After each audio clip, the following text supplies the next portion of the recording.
Bienvenue à la nouvelle émission de Au cœur des femmes sur votre chaîne Télé Créole. Alors avec moi aujourd'hui, les mêmes complices, Karine. Salut tout le monde. Lorina. Hello. Et nos invités aujourd'hui, on en a deux, Amandine. Bonjour. Et Sabrina. Alors aujourd'hui, Sabrina bonjour, Amandine bonjour. On va parler de la parentalité bienveillante. Ça vous inspire quoi les filles ? Alors moi, ça m'inspire beaucoup et j'ai hâte d'en apprendre puisque c'est un sujet d'actualité, c'est très tendance. Et je pense qu'aujourd'hui, déjà moi personnellement, je me tire les cheveux. Donc, ça se voit. Oui, ça se voit. D'ailleurs, je sais pas si vous l'avez remarqué, c'est explosif aujourd'hui. J'ai décidé de laisser ma petite touffe là. Au naturel. Au naturel. Mais bon, je vais changer bientôt. Hein. Ça peut. Voilà. Et petite parenthèse. Et effectivement, on parle souvent de communication bienveillante, on parle de l'école Montessori, on parle de plein de choses et je pense que c'est important aujourd'hui d'échanger avec ces deux dames qui sont venues nous accompagner pour en savoir plus. Alors, on va commencer avec Sabrina. Sabrina ? Oui. Oui, alors tu veux te présenter et dire un petit peu ce que tu fais. Alors donc moi je suis Sabrina, je suis travailleuse sociale de formation et je suis maman de deux filles qui s'appellent Eva et Anna et qui ont 4 ans et 11 ans. Coucou Eva, coucou voilà. Anna. Faudra nous les emmener sur le plateau la prochaine fois. Avec plaisir. Alors oui, il s'agit de quoi exactement ? Alors déjà moi c'est vrai que quand j'ai eu ma première, Eva, ça a été une révélation, je me suis complètement révélée, ça a été vraiment un bouleversement pour moi parce que ça m'a permis de m'assumer, de me sentir plus forte. Oui, le champ des possibles était ouvert et en même temps si fragile aussi parfois parce qu'en difficulté, parce que elle est née sans mode d'emploi. Voilà. Oui, ou alors je l'ai oublié. T'as eu la même alors. C'est ça. Ou dans la salle d'accouchement, je pense l'avoir oublié. Mais tu l'as laissé. C'était le gros bouquin sur le côté. Ah mince, voilà. Et donc cette petite, elle m'a renvoyé plein de choses. Voilà, elle m'a appris plein de choses sur moi-même et je me suis rendu compte après coup qu'on a grandi ensemble, qu'elle m'a permis d'assumer plein de choses, de me rendre compte de plein de choses, de mes blessures et de mes forces aussi.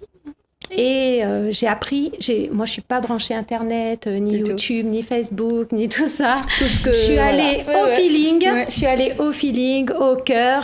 Et je sais pas, il y a des choses qui naturellement, spontanément, qui sont venues. Avec mon cœur de maman alors. Avec mon cœur de maman. D'accord. Et j'ai appris par la suite, après coup, que ça portait un nom. Voilà, ça portait un nom. Voilà, ça portait un nom. Et c'était donc la parentalité positive, bienveillante et super. Alors justement, je vais revenir au tout début. Suite à l'accouchement, souvent, on vient de gagner un petit bébé. La mamie, ma tante, la belle-mère, toute la famille autour nous commence à venir nous dire oui, fais ça comme ça, fais pas ça comme ça, suis ça. Alain, un petit livre pour aller lire. Renseigne à où, c'est comme ça qu'il faut faire. Comment ça t'est venu ? Est-ce que c'est ton entourage ou est-ce que vraiment c'est l'intuition féminine Alors au début, j'avais juste envie de la garder contre moi tout le temps, avec toutes ses rondeurs, son odeur, le plus possible. Et évidemment... C'est trop toxicomane. Et on m'a dit, mais non, il faut pas la tenir toute la journée, mais qu'est-ce que tu fais ? Pose-la, l'allaitement à la demande, c'est n'importe quoi, il doit y avoir un rythme, etc. Et je me suis dit qu'elles ont de l'expérience, ces femmes autour de moi, et malgré mon envie d'aller tout le temps prendre mon enfant, de la sentir, d'être avec elle, etc., de répondre à ses pleurs, j'écoutais. Voilà. Donc je la prenais, je la regardais, je la posais. J'avais juste envie de la prendre et au bout de quelques jours, je me suis dit non, mais en fait, j'ai juste envie de m'écouter moi, l'écouter elle et y aller, voilà, doucement. Et du coup, je me suis positionnée en fait. J'ai dit à mon entourage que moi, je savais pas comment j'allais évoluer avec la petite, on devient maman au fur et à mesure des jours et on apprend à connaître son enfant, on apprend à savoir à connaître ses besoins, à comprendre comment il fonctionne. Et donc je leur ai dit laissez-moi tranquille et j'ai envie d'être avec mon enfant. Et puis finalement, voilà. Tu l'as, j'adore. Ok, donc la maman avant tout, le cœur avant tout. T'as laissé parler ton intuition. Et au fur et à mesure, sur ton chemin, tu as rencontré Amandine. C'est ça, oui. Alors, ça fait longtemps que vous vous connaissez toutes les deux ? 10 ans. Juste ça. Un peu plus. Un peu plus 2000. Tu ne te souviens pas de la date? 2000. Ah non, c'était... Non, c'est en 2008. Ah bah voilà, elle a une meilleure mémoire que moi. Je fais confiance à Amandine. Ça fait bien 10 ans. Donc 10 ans que vous vous connaissez tous les deux. Vous avez gagné. Il n'y a pas de cadeau. Maman également. Maman également. Donc moi j'ai 2 enfants. Malia qui a 6 ans et Télio qui aura 2 ans en janvier, donc il a 22 mois. Voilà. D'accord, que tu dois vite rejoindre après l'émission. Oui, parce que du coup, je l'allaite toujours, donc voilà.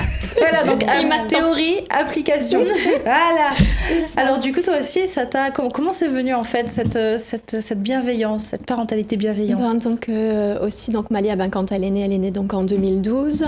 Et après, moi, je m'étais fixé des objectifs. Je savais que je voulais allaiter. C'est pas quelque chose qui est dans ma famille, puisque ma mère n'avait pas allaité. Ma grand-mère, je sais qu'elle avait allaité un petit peu, mais voilà, c'était pas vraiment... j'avais pas eu de personne dans mon entourage que j'avais pu voir allaiter, mais je savais que moi je voulais allaiter, donc je m'étais fixé des objectifs, 6 mois, 1 an, et puis voilà, après je suis allée jusqu'à 2 ans pour elle. Et pareil, j'avais acheté l'écharpe pour l'avoir aussi collée avec moi aussi. Donc voilà, j'ai fonctionné comme ça, et moi je me suis mis dans ma bulle, donc j'avais mes envies, je savais ce que je voulais, et j'ai fait un peu abstraction de ce qu'il pouvait y avoir autour, que ce soit les professionnels qui ont tendance à vouloir réduire un peu l'allaitement, ou qui ont tout un tas de choses comme ça. Je me suis fixé ce que moi j'avais envie pour ma fille, ou maintenant pour mon fils, et puis j'ai suivi cette direction-là, et en faisant abstraction de tout ce qu'il pouvait y avoir autour qui ne me convenait pas en fait. Voilà. Et ça fonctionnait. Et moi je te propose, Gisèle, de faire une émission totale consacrée à l'allaitement, puisque c'est un sujet qui revient vraiment très régulièrement, et je pense qu'il y en a beaucoup qui aimeraient être conseillés là-dessus aussi. Ça reste un tabou quand même, l'allaitement. Je fais une parenthèse. Même moi en tant que maman, on est quand même pas mal de mamans autour de cette table. Je pense que l'allaitement a besoin d'être encore détaboutisé. Voilà. Ça dépend du professionnel sur lequel on tombe. Il y en a qui sont pour l'allaitement et il y en a qui n'aident pas. Et qui ont tendance à donner des mauvais conseils, et donc du coup ça peut vite freiner et mal se passer. D'accord. Et bim, baby blues. Oui, effectivement, aujourd'hui on parle de parentalité, d'éducation positive. C'est difficile puisque nous-mêmes, nous n'avons pas été éduqués comme ça. Comment arriver justement à ce résultat-là? Alors, j'ai une phrase, excuse-moi de te couper, j'ai une phrase qui vient à l'esprit. On dit que souvent, un enfant indiscipliné, c'est des parents qui sont indisciplinés. Est-ce que c'est le cas? Est-ce que le comportement de l'enfant aujourd'hui est dû aux parents? Est-ce que c'est notre faute?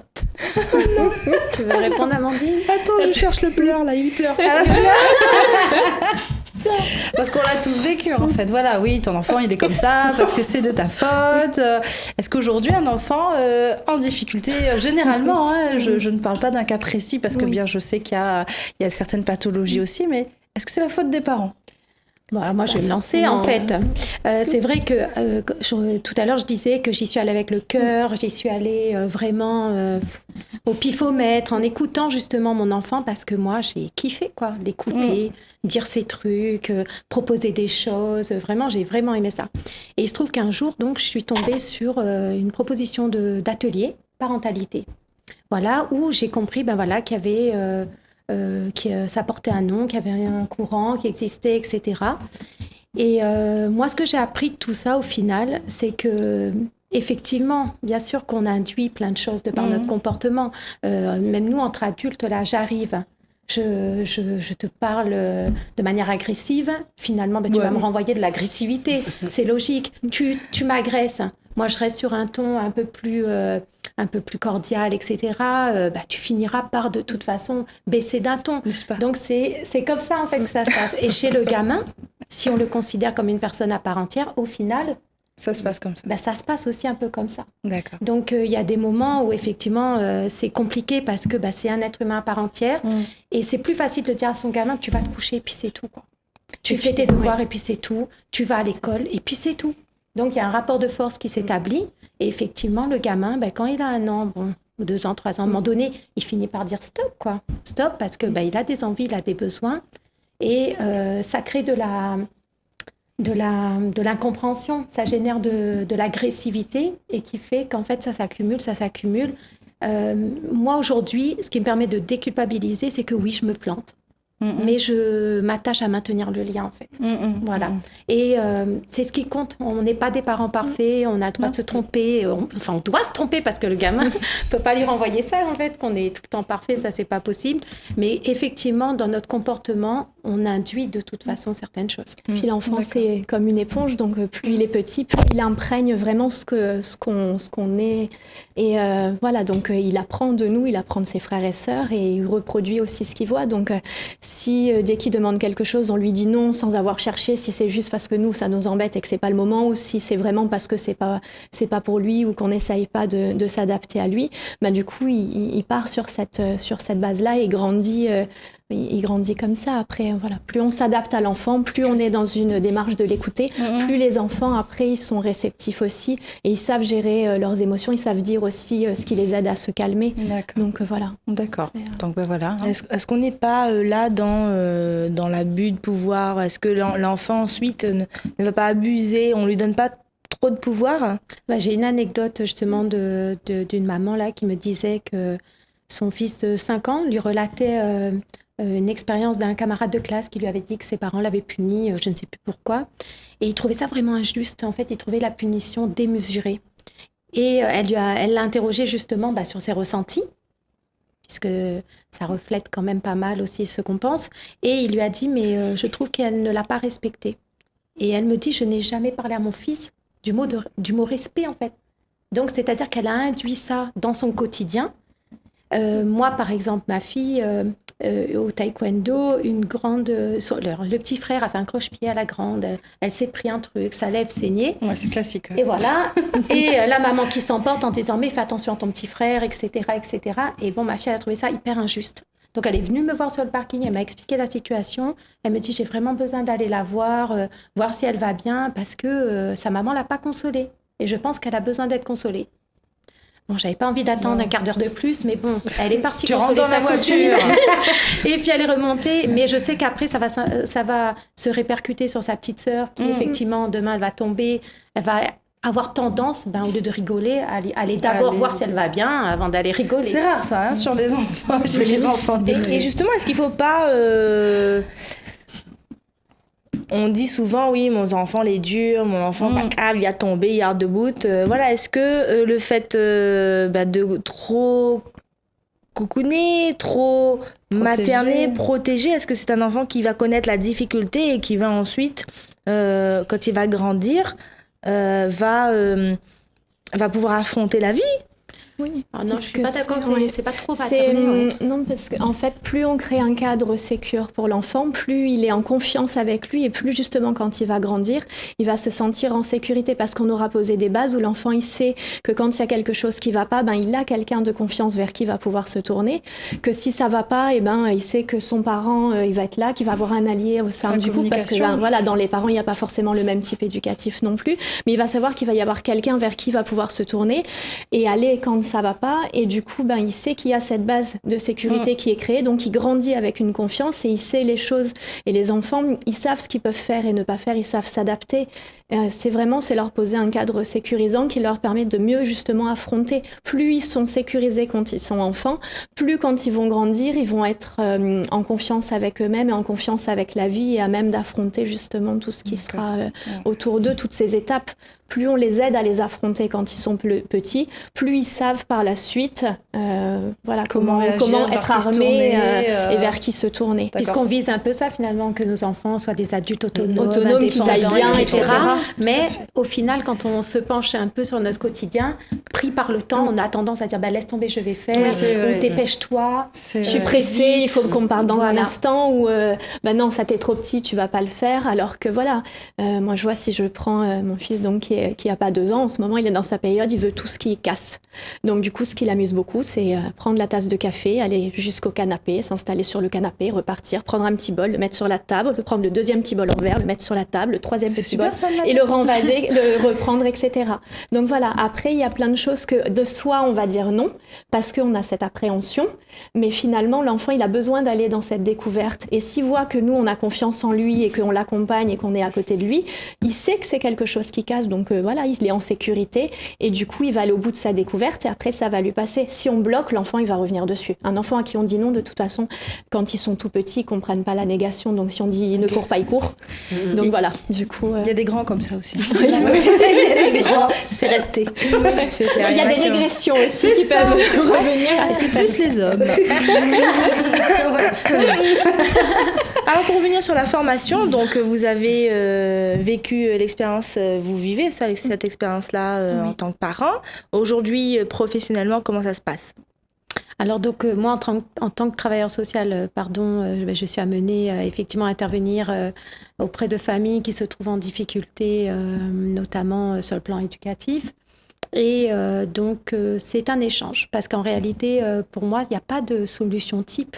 Puisqu'on est avec des enfants, des individus à part entière. Donc, c'est compliqué de dire que dans telle situation, il faut réagir comme ça, etc. Pour moi, ça reste plus un processus, une dynamique. C'est une démarche, en fait. C'est une démarche. Et donc, ça se travaille, on se plante et on recommence. Et pour moi, c'est comme si on plantait des petites graines. Parce que des fois, je me dis, mais... qu'est-ce que je suis en train de dire ? Ça fait, je pose ça là, ça marche pas.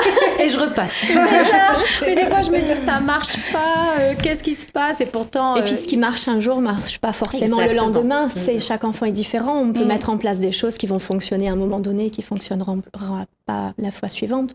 Après, oui, dans le travail, c'est le retour. c'est le retour. Je trouve que, par exemple, pour les enfants, la dernière fois, je disais à ma grande, mais c'est tellement difficile, tu sais. Parfois, c'est difficile.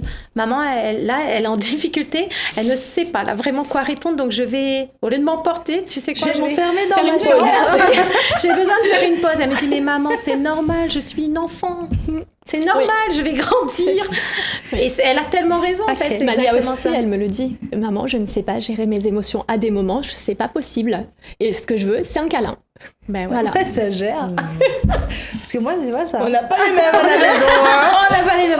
Si vous n'avez pas ce type d'enfant, dites-le nous sur la page. Au cœur des femmes. Non, mais ça rejoint ce qu'a dit Amandine. Ce qui est hyper important, effectivement, c'est vraiment. Plus un enfant est mal. Et puis plus il connaît aussi ses émotions, plus il arrive à les nommer, plus il arrive à les gérer.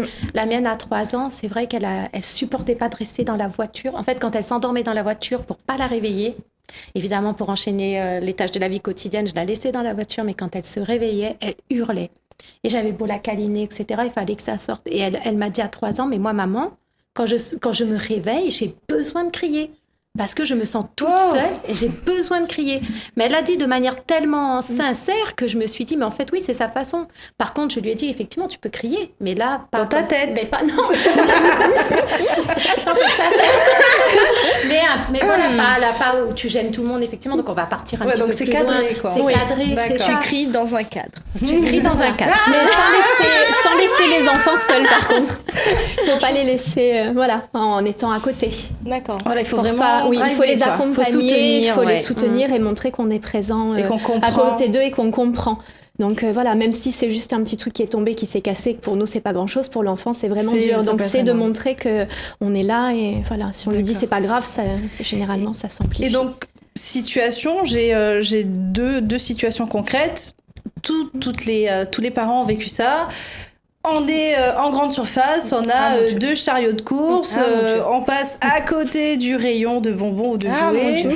Le marmaille court, on dit non 1 fois, on dit non 2 fois, il s'étale par terre et commence à crier. Que fait une super nanny? Ça déjà c'est une situation qui est assez fréquente parce que déjà si c'est en fin de journée ou si l'enfant est fatigué, un supermarché c'est une très grosse source de stimulation pour les enfants parce qu'il y en a partout et les enfants surtout s'ils ont une grosse journée c'est très dur pour eux, ils ont besoin de lâcher la pression et donc forcément un supermarché avec toutes les stimulations qu'il y a autour et tout ce qu'il y a ça fait tourner la tête un peu comme ça des enfants parce que il y a beaucoup de stimulation et c'est très très dur pour un enfant à gérer justement de se retrouver dans ce cadre-là. Il va avoir besoin de décharger. Donc forcément, si des fois c'est pas forcément pour le bonbon, c'est pas un caprice forcément. Alors. Non, déjà oui, les caprices après c'est pas, il y en a pas forcément non plus. Mais voilà une autre partie. Mais après, on va se prendre des commentaires sur Facebook là. Mais voilà, après en fait un enfant quand quand il va réclamer le bonbon, c'est peut-être pas forcément pour le bonbon, mais il y a une journée difficile et puis que du coup, il a besoin aussi, c'est quelque chose qui va un peu le rassurer ou le jouer parce qu'il a vu ça va lui plaire, etc.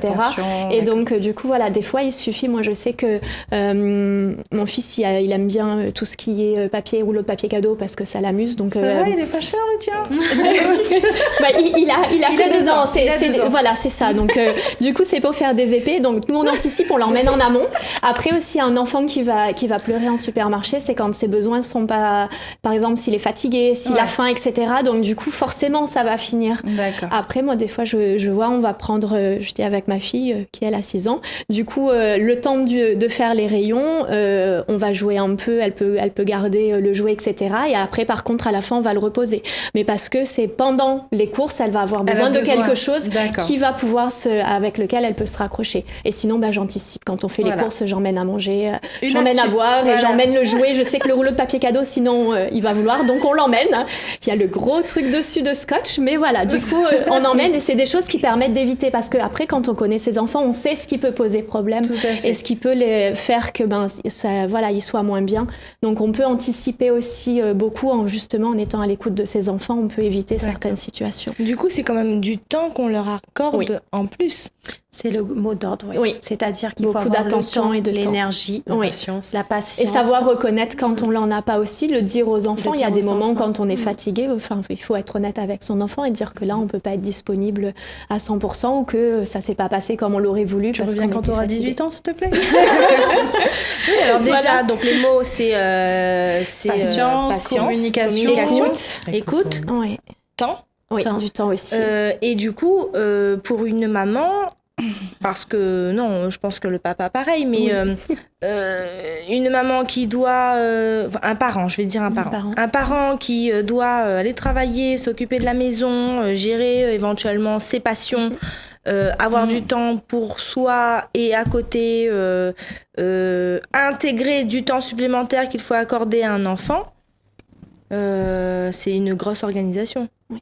Après, c'est une organisation, mais c'est aussi dans une situation où un enfant est pas bien et que par exemple, il veut pas faire quelque chose. Le fait d'être à son écoute et d'essayer d'amener avec l'enfant qu'est-ce qui se passe. Du coup, finalement, on va gagner plus de temps parce que quand on est à son écoute, après, ça se passe beaucoup mieux que si on fait du forcing où ça va pas se passer, ça va être en cri, etc. Alors que si on essaye de comprendre ce qu'il y a derrière, pourquoi dans cette situation il y a quelque chose qui lui convient pas. Du coup, le fait qu'on soit à son écoute, il sera plus réceptif et ça se passera dans de meilleures conditions. Donc certes, on aura peut-être pris 5 minutes, mais c'est 5 minutes pour pour faire gagner après du temps et pour que le climat soit plus serein. Est-ce qu'on a des résultats concrets sur le taux de réussite de ces enfants-là avec une éducation comme ça, non? Non, en fait, l'éducation bienveillante, c'est vrai que c'est quand même assez récent. C'est assez récent. Oui, avec l'arrivée des neurosciences, etc., on se rend compte de pas mal de choses et de l'impact finalement, notamment des violences éducatives ordinaires, les punitions, même le principe récompense, punition ou de tout ce qui est les mots difficiles qu'on peut avoir envers son enfant, etc. Tout ça. Donc l'apport des neurosciences, c'est vrai que ça a permis de réfléchir à tout ça. Et mais comme c'est récent, c'est vrai qu'on n'a pas encore le recul nécessaire pour avoir pas vraiment en France, les résultats. En tout cas. Par contre, moi, c'est vrai que moi au quotidien et puis avec tous les parents avec qui on échange et qui sont aussi dans cette dynamique-là, moi je sens mes enfants sécures. D'accord. Moi, je sens mes enfants. Moi, je sais que ma fille de 4 ans maintenant, elle se coiffe toute seule, elle se lave les cheveux toute seule, elle prépare ses affaires toute seule. Enfin, c'est comment, en fait, apprendre à son gamin aussi d'être force de proposition. OK, il y a quelque chose qui s'est passé, le verre, il s'est renversé. On peut péter un câble parce que c'est le matin, il faut qu'on parte, etc. Et alors qu'est-ce qu'on fait? Il suffit de mettre un coup de sopalin et puis c'est parti. Mais si on ton t-shirt, tu lèches. J'ai pas dit. Alors d'accord, donc des solutions. Oui, on a des solutions, on a des ateliers. Comment ça se passe? Alors oui, il y a de plus en plus d'ateliers. Donc nous actuellement avec Amandine, donc on finit on a terminé notre une formation sur c'est une formation sur la parentalité créative, donc avec Catherine Dumonteil-Crémer. C'est ça, Catherine Dumonteil-Crémer. Qui est un mouvement, alors c'est ça, c'est une dame. En fait, elle a créé la parentalité créative et donc se base sur tout ce qui est c'est la parentalité positive, mais aussi avec un aspect créatif, puisque être parent, c'est être créatif aussi au quotidien. On entend parler de ce genre d'éducation, la méthode Freinet, la méthode Montessori. Moi, j'ai entendu parler des jardins même, des potagers, voilà. Donc c'est très très tendance. Aujourd'hui, alors parce qu'on va peut-être clôturer dans pas. Tout à fait. C'est passionnant. Alors déjà, vous allez être quoi ? Comment vous allez pouvoir aider les gens vous allez être éducatrice, vous allez être intervenante, consultante en parentalité. Consultante, d'accord. Oui. Par rapport à la formation qu'on a faite, on est consultante. J'ai entendu parler des maisons de la parentalité, j'ai entendu parler d'associations, tout ça. Il y a de plus en plus effectivement de personnes qui proposent des ateliers parentalité autour de thématiques diverses et variées. Et donc avec Amandine, on tend vers ça. Donc proposer des ateliers sur des thématiques pour permettre justement à des parents de se retrouver et de faire un partage d'expériences et de comprendre les enjeux aussi de tout ça. Et oui, effectivement, on échange des astuces. Mais génial. Et de travailler sur soi aussi. Très bien. Eh bien, écoutez les filles, merci Amandine, merci Sabrina. Merci les toutes ces informations. Merci. Karine, peut-être. Oui, alors pour clôturer, moi je pense que à retenir, c'est le temps, c'est la communication. Lorena, l'écoute, la patience et aimer. Oui, aimer son enfant. Il n'y a pas vraiment de bonne ou de mauvaise éducation. Le message à passer, c'est fais comme ça tu veux, avec votre cœur, mais pense d'abord les enfants. C'est ça votre message, je pense. Eh ben oui, on a tout dit. On peut se retrouver sur Facebook. Tout à fait. N'hésitez pas à interagir. À liker notre page, n'oubliez pas. Liker Au cœur des femmes. Au cœur des femmes. Sur Facebook. À très bientôt. À très bientôt. Bye bye.